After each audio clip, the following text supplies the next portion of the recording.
ইন্না হাযিহি সূরা সূরাতুন আযীমা মানিআতুন মিন আযাবিল কবর। এই সূরাটা এমন সূরা, সাধারণ কোন সূরা না। এই সূরাতুল মুলক যে রাত্রে বেলায় তেলাওয়াত করবে তার কবরের আযাব থেকে তারে বাঁচিয়ে দিবে কে? নাম্বার 1 ফজিলত স্ট্যাটাস মনে থাকবে তো। 2 নাম্বার স্ট্যাটাস শাফাআত লি সাহিবিহা। এই সূরাটা এই সূরার তেলাওয়াতকারীর জন্য কিয়ামতের দিন সুপারিশ করবে।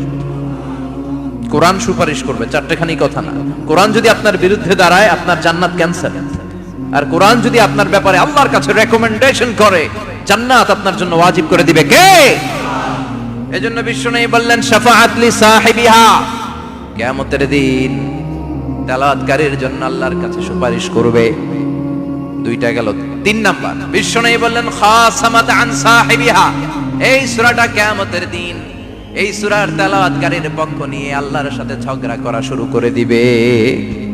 আল্লাহর সাথে ডিবেট করবে, ঝগড়া করবে, যতক্ষণ না হাত্তা আদখালাহুল্লাহুল জান্নাহ। হাদিসের টেক্সট হচ্ছে যে যতক্ষণ না আল্লাহ তাআলা তাকে জান্নাতে না ঢোকায় ততক্ষণ ওই সূরার তেলাওয়াতকারীর পক্ষ নিয়ে আল্লাহর সাথে বিতর্ক, ঝগড়া, তর্ক চলতেই থাকবে।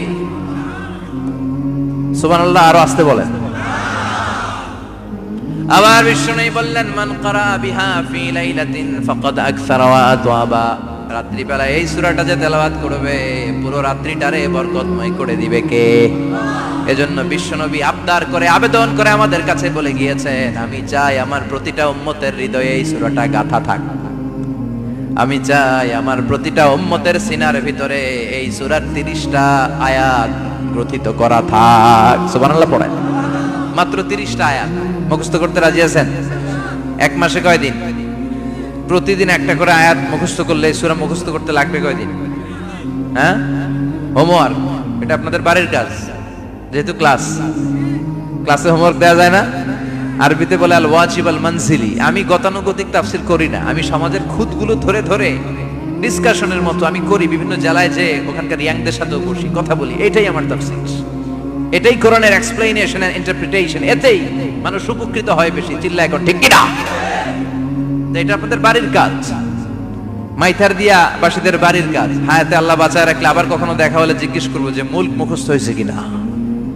কে কে মুখস্থ করবেন না হাত তোলেন। সবাই করবেন। এবার কে কে মুখস্থ করবেন হাত তুলে আমার না আল্লাহর দেখান। আল্লাহ তুমি কবুল করো। আরো জোরে পড়েন আমিন। হাত নামান।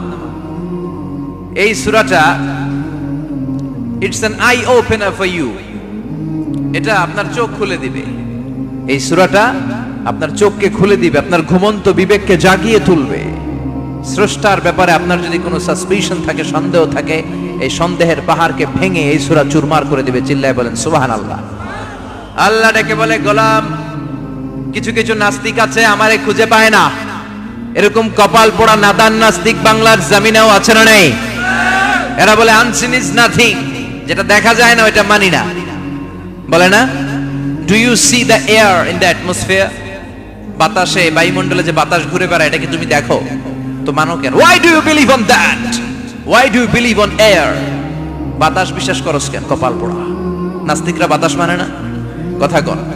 Do you see the bad headache someone feel in his head and he is shouting? মাথার ব্যথায়, মাইগ্রেনের পেইনে যখন কেউ চিৎকার করে তার মাথার ব্যথা দেখা যায়। আমার এখন প্রচন্ড মাথা ব্যথা যদি হয়, আপনারা দেখতে পাচ্ছেন তো। নাস্তিকরা কি মাইগ্রেনের পেইন বিশ্বাস করে না?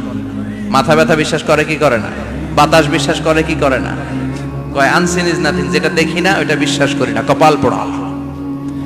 আল্লাহ ডেকে বলে গোলাম আমার সৃষ্টির দিকে তাকা, আকাশের দিকে তাকা, বাতাসের দিকে তাকা, সাগরের দিকে তাকা।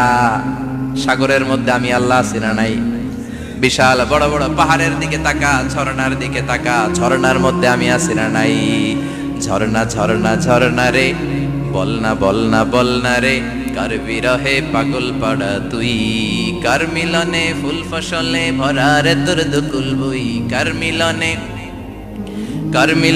ফুল ফসলে ভরা রে তোর দুকুল বই। ঝর্ণা ঝর্ণা ঝর্ণা রে, বলনা বলনা বলনা রে, কার বিরহে পাগল পাড়া তুই।